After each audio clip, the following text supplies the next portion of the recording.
de Roberto Bolaño, 2666. Roberto Bolaño nace en 1953 en Santiago de Chile. En 1968 se traslada a México y no volvería a su país hasta 1973, después del triunfo electoral de Allende. Después vendría el golpe militar y Bolaño viviría en México y en 1977 se traslada a Barcelona. Su obra, La literatura nazi en América, le valió el reconocimiento como una de las plumas más originales de la década. Después vendría Los detectives salvajes, que obtuvo el premio Rómulo Gallegos y el Herralde de novela. Después, otras obras, poemas, novelas, y tras su muerte acaecida en el año 2003, apareció esta novela inconclusa, 2666, que a raíz de su traducción al inglés mereció el prestigioso premio del Círculo Nacional de Críticos Literarios de los Estados Unidos. Ahí es nada. Bueno, pues esto es 2666, una novela que son 5 relatos que se abren como un árbol lleno de ramas y ramificaciones y de flores que nacen y que mueren. Esto es 2666, una desbordante narración. El lector debe estar preparado para la avalancha de sensaciones que le acechan. No intentéis controlar vuestras sensaciones, dejaros llevar ante el mar de esta gran obra, desgraciadamente póstuma. Una historia que abarca unos 100 años, entre 1900 y el año 2000. Se desarrolla en España, en Francia, en Rumanía, en Alemania, en Estados Unidos, pero sobre todo en México. Esta es principalmente una obra literaria mexicana. Son 5 relatos que se pueden leer de corrido o independientemente. Yo os aconsejo lo primero. Sí, son unas 1100 páginas y pueden intimidar, pero dejaros llevar. Hay un personaje más o menos protagonista, que es Archimboldi, un misterioso y admirado escritor alemán, cuya vida y obra literaria es el punto principal sobre el que se desarrolla esta novela, pero no es el único.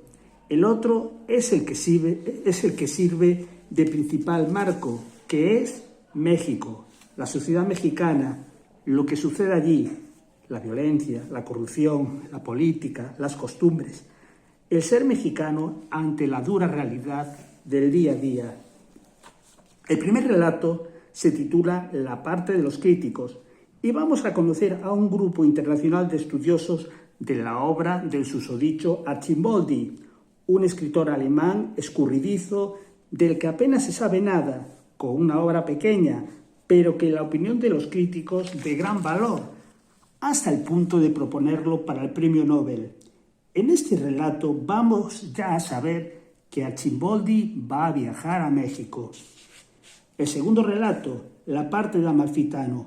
Amalfitano es un profesor de literatura, conocedor de Archimboldi, un chileno que vive en Santa Teresa, el nombre que el escritor le da en la novela a Ciudad Juárez. Y esto es un dato fundamental. Conoceremos la vida anterior de Amalfitano en España, sus relaciones personales y su experiencia académica en Santa Teresa, Ciudad Juárez.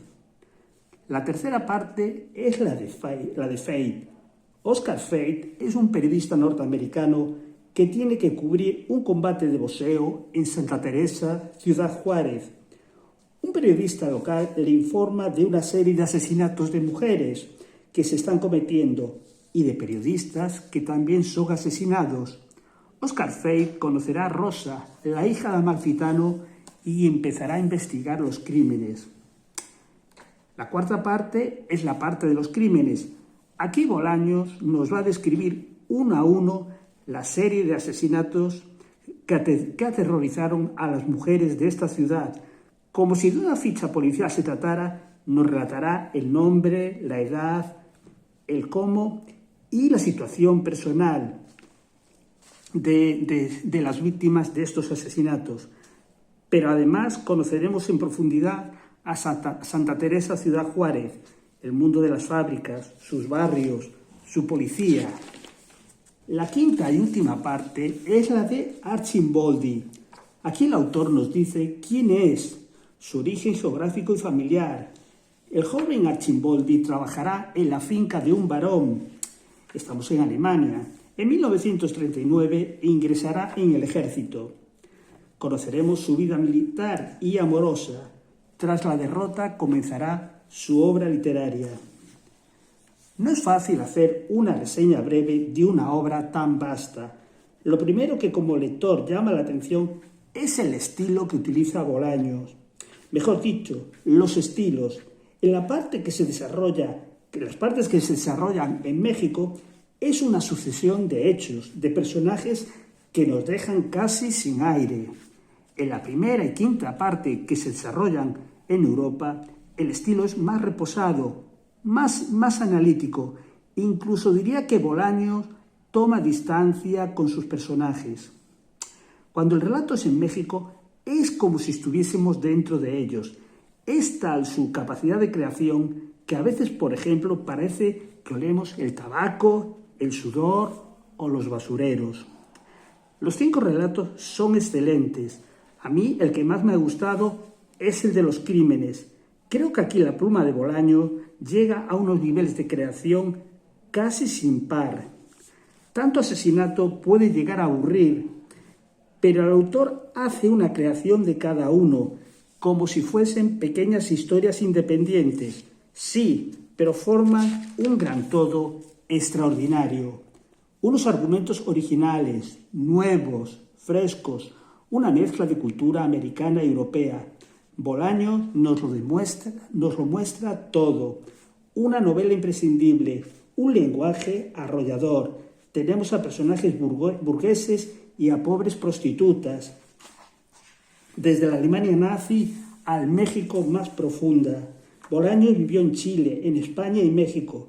Y este país parece que fue el que más le influyó en su carrera literaria. Bueno, pues yo ya no os digo nada más que animaros a leer esta gran novela o estas 5 pequeñas grandes novelas.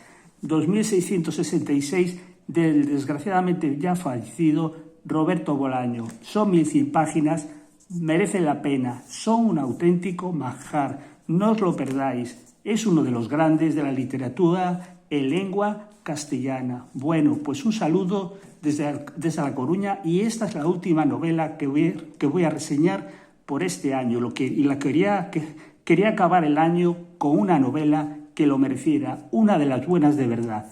Y lo es esta, 2666 de Roberto Bolaños. Muchas gracias.